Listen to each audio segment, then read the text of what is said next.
হে এভৰিৱান তো আজি তোমালোকৰ আগত আমি নতুন এটা টপিক লৈ আনিছোঁ which is delegation of authority.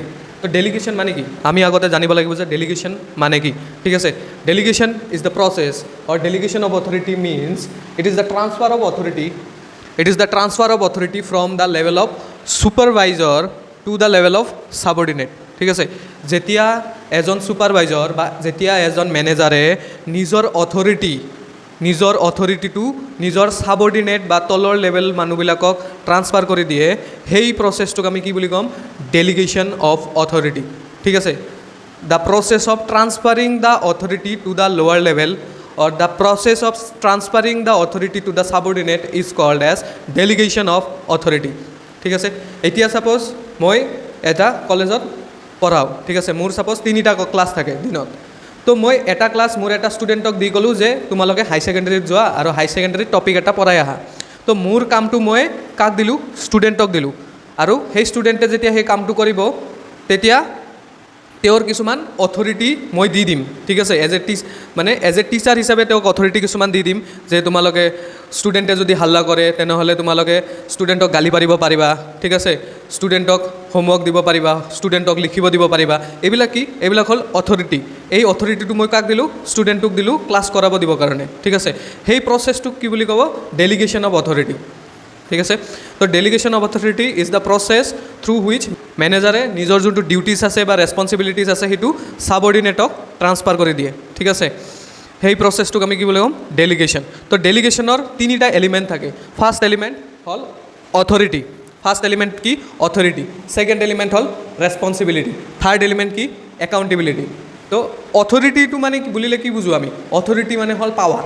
যে মই এক্সাম্পলটো যে দিলোঁ যে মই ষ্টুডেণ্ট এটাক কি কৰিলোঁ যে অথৰিটি দিলোঁ যে তুমি গৈ ক্লাছ কৰা, আৰু ক্লাছ কৰিলে অকল ক্লাছ কৰিলেতো নহ'ব। এতিয়া ষ্টুডেণ্টে যদি হাল্লা কৰি থাকে তেনেহ'লে সি কি কৰিব লাগিব? ষ্টুডেণ্টক কণ্ট্ৰল কৰিবৰ কাৰণে গালি দিব লাগিব। সিয়াৰ তাতে অথৰিটি আছে, সি ষ্টুডেণ্ট এটাক ক্লাছৰ পৰা ওলাই দিব পাৰিব। ঠিক আছে, যদি বদমাচি কৰি থাকে ক্লাছত। তো সেইটোক আমি কি বুলি ক'ম? অথৰিটি। ঠিক আছে, ইয়াৰ তাতে অথৰিটি আছে। ঠিক আছে, আৰু ইয়াৰ তাতে ৰেছপনচিবিলিটিও আমি দিম যে ক্লাছ এটা কৰাই আছে মানে কি? টপিক এটা ভালকৈ বুজাব লাগিব সি। ঠিক আছে, ক্লাছ এটা কৰাই আছে মানে টপিক এটা ভালকৈ বুজাব লাগিব। যোনখিনি টাস্ক দিছোঁ সেইখিনি পূৰা ভালকৈ কাম কৰিব লাগিব। তো ৰেছপনচিবিলিটি মানে হ'ল তোমাৰ অব্লিগেশ্যন। ঠিক আছে, অব্লিগেশ্যন মানে ইয়াক কি ৰেছপনচিবিলিটি দিয়া গৈছে, ইয়াৰ কি কাম দিয়া গৈছে, সেই কামখিনি কৰা, সেই কামখিনি কমপ্লিট কৰা। ছাপ'জ মই 2টা টপিক দিছোঁ ইয়াক কমপ্লিট কৰিবৰ কাৰণে, সেই 2টা টপিক সি কমপ্লিট কৰিব লাগিব। সেইটো হ'ল ইয়াৰ responsibility. Obligation of subordinate to perform মানে ছাবঅৰ্ডিনেট মানে যাক মই ক্লাছটো কৰাব দিছোঁ সিয়াৰ ৰেছপনচিবিলিটি যে সি 2টা টপিক কমপ্লিট কৰাব লাগিব। ঠিক আছে, সেই 2টা টপিক কমপ্লিট কৰোৱাটো কি হয়? ইয়াৰ কাৰণে ৰেছপনচিবিলিটি। যোনটো কাম আমি ইয়াক দিছোঁ সেই কামটো সি কৰিব লাগিব। নেক্সট কি হয়? একাউণ্টেবিলিটি। এতিয়া একাউণ্টেবিলিটি মানে কি?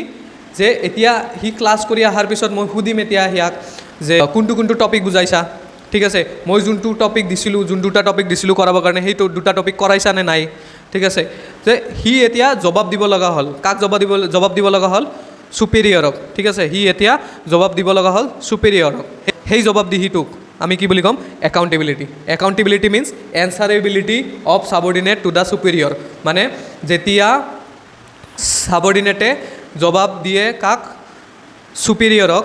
যেতিয়া ছাবঅৰ্ডিনেটে জবাব দিয়ে কাক? ছুপেৰিয়ৰক। সেই প্ৰচেছটোক আমি কি বুলি ক'ম? একাউণ্টেবিলিটি। সেই প্ৰচেছটোক আমি কি বুলি ক'ম? একাউণ্টেবিলিটি। তো এইটো তোমালোকৰ এক্সামৰ কাৰণে বহুত ইম্পৰ্টেণ্ট। তো এইখিনিয়ে আছিল তোমালোকৰ আজিৰ ভিডিঅ'। নেক্সট ভিডিঅ'ৰ কাৰণে stay tune with the video'. ঠিক আছে, আৰু চেনেলটো ছাবস্ক্ৰাইব কৰিবা।